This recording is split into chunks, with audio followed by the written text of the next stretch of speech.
Lebanon की जमीन पर इजरायली टैंक की बनी कब्र। हिजबुल्लाह ने 100 इजरायली टैंक किए तबाह। ईरान से जंग इजरायल पर पड़ रही है भारी। ईरानी मिसाइलों से तबाह हुए इजरायली शहर। ईरान जंग में अमेरिका के साथ इजरायल भी बुरी तरह से फंस गया है। वैसे तो कहा यह जा रहा है कि अमेरिका ने ईरान के खिलाफ जो हमला किया वो इजरायल के कहने पर ही किया था।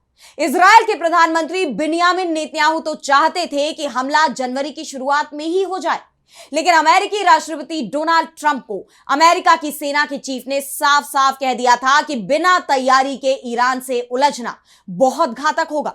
हमारे हजारों सैनिकों की जान चली जाएगी। ईरान कमजोर नहीं है, वो पलटवार करेगा। इसलिए पहले खुद की हिफाजत का बंदोबस्त किया जाए और तभी हमला हो।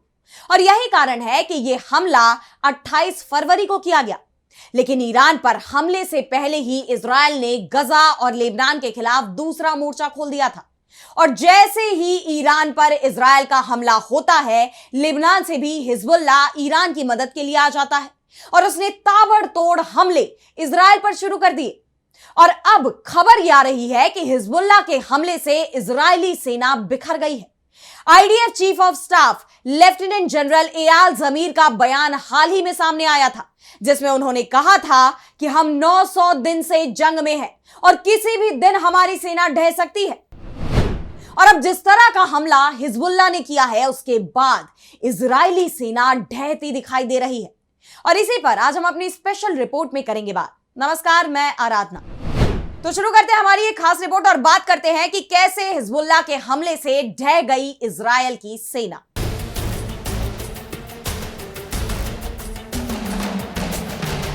तो इजरायल और अमेरिका ईरान पर हवाई हमले कर रहे हैं और जवाब में ईरान भी हवाई हमले कर रहा है। उसकी मिसाइल और ड्रोन ने मिडिल ईस्ट में तबाही मचा रखी है। वहीं लेबनान में जमीन पर लड़ाई चल रही है। इजरायल ने लेबनान में जमीनी हमले किए हैं और इसका जवाब लेबनान की तरफ से हिजबुल्लाह दे रहा है। वैसे लेबनान सरकार यह जरूर कह रही है कि उसके सैनिक इजरायल से नहीं लड़ रहे, लेकिन जिस तरह से इजरायल लेबनान की जमीन पर कब्जा कर रहा है, उसके बाद लेबनान के लोग हिजबुल्लाह के साथ खड़े दिखाई दे रहे हैं। और हिजबुल्लाह ने जमीनी लड़ाई में इजरायल को जबरदस्त चोट भी दी है।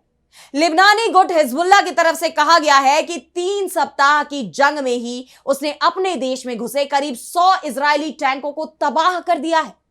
यह इजरायल के लिए न सिर्फ सैन्य तौर पर बल्कि आर्थिक तौर पर भी बड़ा नुकसान है, क्योंकि इजरायल के तबाह हुए इन टैंकों में से हर एक टैंक की कीमत $6 मिलियन है।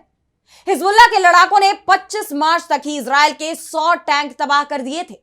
25 मार्च को हुई जंग में दक्षिणी लेबनान और उत्तरी कब्जे वाले फलस्तीन में कम से कम 21 इजरायली सैन्य मरकावा टैंक तबाह कर दिए गए। और अगले दिन सुबह तक इस गुट ने 20 और मरकावा टैंकों पर सीधे हमले किए। इससे 2 मार्च से नष्ट किए गए मरकावा टैंकों की कुल संख्या बढ़कर 73 हो गई और 25 मार्च की शाम तक यह संख्या 100 के पार पहुंच गई।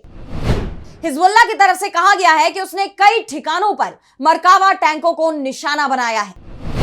प्रेस टीवी के मुताबिक डेबेल में 3 टैंकों पर गाइडेड मिसाइलों से हमला किया गया। वहीं अलकंतारा में तकनीकी स्कूल, वोकेशनल स्कूल, जलाशय और पानी की टंकी के पास मरकावा टैंकों पर हमले किए गए हैं। 3 अन्य टैंकों पर हमलावर ड्रोन का इस्तेमाल करके हिजबुल्लाह के लड़ाकों ने हमला किया है। हिजबुल्लाह ने तैबेह में 1 दर्जन मरकावा टैंकों पर गाइडेड मिसाइलों से हमला किया है। डेर सीरियन में 4 टैंकों पर हमला किया गया। एक अन्य टैंक पर तैबेह अल कंतारा सड़क पर हमला किया गया। दरअसल गजा के बाद इजरायल जमीनी लड़ाई के लिए भारी संख्या में टैंकों का इस्तेमाल कर रहा है। इजरायल ईरान जंग के बहाने दक्षिणी लेबनान के बड़े हिस्से पर कब्जे की कोशिश कर रहा है।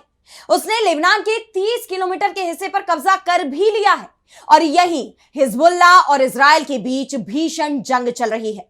हिजबुल्लाह का कहना है कि वो लेबनान की जमीन से इजरायल को खदेड़ कर रहेगा, जबकि इजरायल सरकार का कहना है कि जिस जमीन पर उसके सैनिकों ने कब्जा कर लिया है, अब वो इजरायल का हिस्सा बन गया है। यानी लेबनान में जंग अभी और तेज होने वाली है।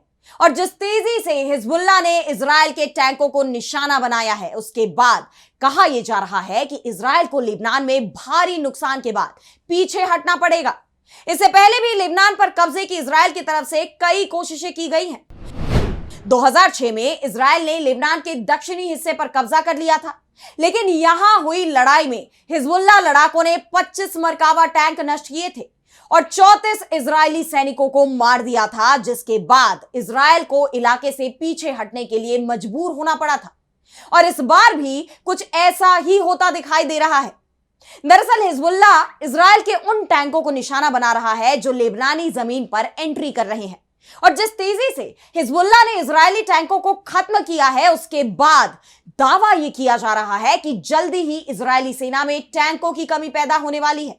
मरकावा टैंक को बनाने में 2 साल का वक्त लगता है और इसकी कीमत तकरीबन $6 मिलियन होती है, यानी इजराइल इन टैंकों की कमी को जल्दी पूरा कर भी नहीं पाएगा।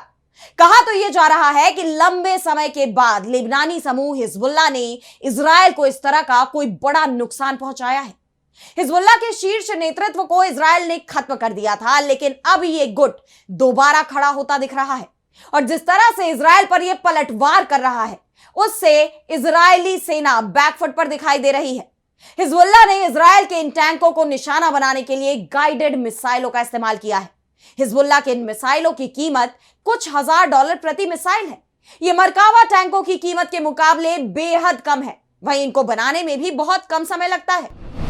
अब जिस तरह से हिजबुल्लाह की तरफ से पलटवार किया गया है, उसके बाद कहा यह जा रहा है कि इजरायली सेना या तो पीछे हटेगी या उसके हमले और तेज होंगे। वैसे इजराइल के प्रधानमंत्री बिन्यामिन नेतन्याहू जिस तरह से अपने ही देश में घिरे हुए हैं, उससे ध्यान हटाने के लिए ही वो जंग में कूदे हैं और पिछले 900 दिनों से इजराइल किसी ना किसी से जंग लड़ रहा है और लेबनान जंग के पीछे भी नेतन्याहू की यही नीति सबसे बड़ा कारण मानी जा रही है।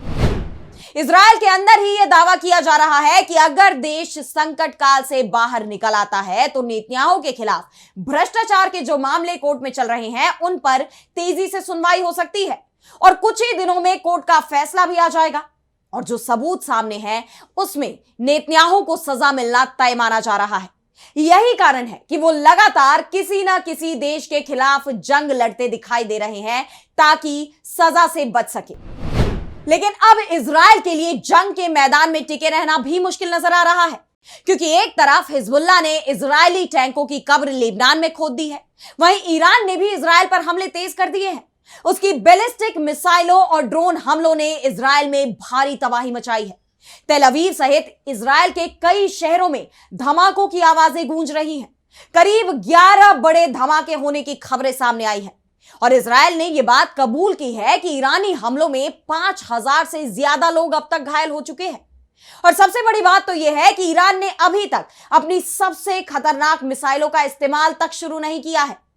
वैसे अब ईरान की तरफ से धमकी दी गई है कि अगर इजराइल और अमेरिका ने उसके पावर प्लांटों पर हमले किए तो वो इजराइल के पावर प्लांटों को तबाह कर देगा, यानी ये जंग अब और तेज हो रही है। वहीं इजराइल को होने वाला नुकसान भी बढ़ता जा रहा है, जिसके चलते बिन्यामिन नेतन्याहू अपने ही देश में घिरते हुए दिखाई दे रहे हैं। और सबसे बड़ी बात तो यह है कि यह जंग खत्म होती हुई भी नजर नहीं आ रही, यानी इजराइल की बड़ी तबाही तय मानी जा रही है और संकेत तो यहां तक मिल रहे हैं कि अमेरिका इस जंग से भाग सकता है। और अगर ऐसा होता है तो इजराइल ना सिर्फ इस जंग में अकेला पड़ जाएगा, बल्कि उसका अस्तित्व भी संकट में आ जाएगा और इसे लेकर लगातार सवाल उठ रहे हैं। तो फिलहाल आज स्पेशल रिपोर्ट में इतना ही। कैसी लगी आपको ये रिपोर्ट हमें कमेंट सेक्शन में बताइए और अगर आपको रिपोर्ट पसंद आई तो वीडियो को लाइक करना ना भूलें और चैनल को सब्सक्राइब कर ले। इसी के साथ मुझे दीजिए इजाजत और देश दुनिया की तमाम बड़ी खबरों के लिए आप देखते रहिए डीवी लाइव। नमस्कार।